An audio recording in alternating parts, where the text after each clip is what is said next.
तो भैया इस लेक्चर में बात करेंगे बेस्ट बुक ऑफ बायोलॉजी की। वो बुक जो सबसे कम पढ़ने के बाद भी सबसे ज़्यादा नंबर आपको देगी, और वो बुक क्यों बेस्ट है इसके बारे में भी बात करेंगे, और पूरे प्रूफ के साथ आपको बताएंगे कि बायोलॉजी की ये बुक ही क्यों बेस्ट है। तो भैया बुक का नाम गेस कर लिया होगा आपने, उसका नाम है NCERT। नीचे चैनल का नाम पढ़िए, स्टडी विथ NCERT नाम रखा है सिर्फ इसीलिए क्योंकि ये जो NCERT की बुक है मात्र 600 पेज है, एक क्लास 11th की और एक क्लास 12th की। और ये 600 पेज आप अगर पढ़ लेते हैं और याद कर लेते हैं तो नीट में 350 मार्क्स आसानी से हासिल कर सकते हैं 360 नंबर में। अब आइए प्रूफ की बात कर लेते हैं कि क्यों मैं कह रहा हूँ कि यही दोनों बेस्ट बुक हैं। मैं तो कहता हूँ कि ये रामबाण किताब है।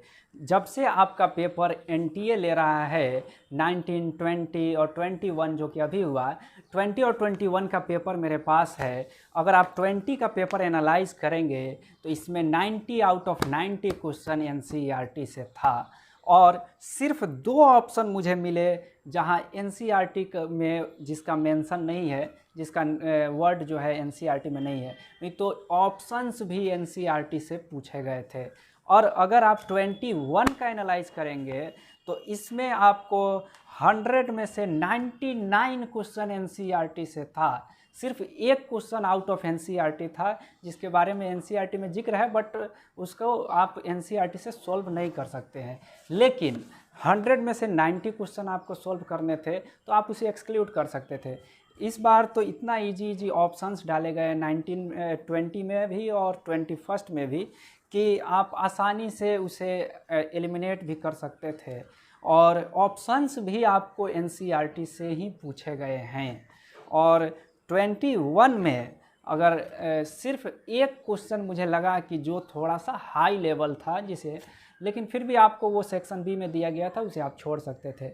सेक्शन ए के 70 आउट ऑफ 70 क्वेश्चंस आपको NCERT से थे, एकदम टू द पॉइंट थे, आसानी से सॉल्व किए जा सकते थे। मेरे पास 2019 का पेपर नहीं है, बट मैंने नेट पे एनालाइज किया है कि उसमें भी 84 to 85 क्वेश्चंस NCERT से ही थे, और अब तो आपको 10 क्वेश्चन छोड़ ही देना है। तो इसका मतलब ये है कि आप अगर सिर्फ NCERT कंप्लीट कर लें तो आपको 350 360 मार्क्स तक जा सकते हैं। जब मैं कोरोना काल में कोटा से घर वापस आया, फिर उसके बाद मैंने कभी भी एलएन का मॉड्यूल या नोट्स कभी भी टच नहीं किया, और सिर्फ NCERT पे फोकस बनाए रखा, और घर बैठे सिर्फ NCERT को स्टडी करता रहा। फेवरेबल कंडीशंस नहीं थे 2020 में, मैं जब एग्ज़ाम देने गया फिर भी 320 आउट ऑफ 360 मार्क्स मेरे आए थे। और फिर उसके बाद पूरे 1 साल मैं तैयारी कर रहा था घर पे बैठ कर के, और मैंने कभी भी कोई एक्स्ट्रा बुक नहीं पढ़ा, सिर्फ NCERT, और अभी मेरे 340 आउट ऑफ 360 मार्क्स आ रहे हैं। तो मैं यही कहूँगा कि आप NCERT से बाहर नहीं जाइए। अगर डायग्राम की बात करें वो तो NCERT से ही आएगा, अगर एग्जाम्पल्स की बात करें तो वो भी NCERT से ही आएगा। तो बस NCERT पे फोकस बनाए रखें, लेकिन ये ध्यान आपका होना चाहिए कि NCERT का एक एक लाइन इम्पोर्टेंट है, और NCERT का अगर एग्जाम्पल दिया है वो भी इम्पोर्टेंट है, अगर ऑथर के बारे में कहीं दिया है वो भी इम्पोर्टेंट है। सिर्फ एक्सरसाइज को आप छोड़ सकते हैं, बाकी सभी याद कर जाना है। 2021 का पेपर अगर आप एनालाइज करेंगे तो देखेंगे कि आपको इसमें टेबल से भी क्वेश्चन पूछे गए हैं। बहुत बच्चे क्या करते हैं कि NCERT का टेबल नहीं रटते हैं, उससे भी क्वेश्चन पूछे गए हैं। बहुत बच्चे क्या करते हैं कि कॉकरोच हो गया, अर्थवर्म हो गया, रिप्रोडक्शन इन माइक्रो ऑर्गेनिज्म हो गया, इन चैप्टर्स पे ध्यान नहीं देते हैं, बल्कि आप देखेंगे कि 3 क्वेश्चन इन तीनों चैप्टर से आए हुए हैं एक एक करके। तो कहने का मतलब है कि NCERT का एक भी पॉइंट नहीं छोड़ना है, सिर्फ एक्सरसाइज आप छोड़ सकते हैं, वो मेरे तरफ से चलेगा, बट बाकी सभी चीज़ आपको कंप्लीट करना है। अब बहुत लोग मुझसे पूछ रहे हैं कि कैसे इसे कंप्लीट करें, क्या कोई क्लास करना होगा या फिर खुद घर पे बैठ के आपकी तरह किया जा सकता है या कोटा जाना होगा, इस तरह के डाउट्स हैं। तो मैं यही कहूँगा कि ये आप खुद डिसाइड करें कि आप कैसे कंप्लीट करेंगे। बस मुझे चाहिए कंप्लीट। आप खुद से कर लें तो बढ़िया है, आप कोटा चले जाएं, किसी टीचर से हेल्प लें या फिर ऑनलाइन करें, जैसे करना है कीजिए। लेकिन एनसीईआरटी का एक एक लाइन आपको याद होना चाहिए, बस काफ़ी है। अब दिमाग में सवाल ये उठेगा कि इसको याद कैसे करें।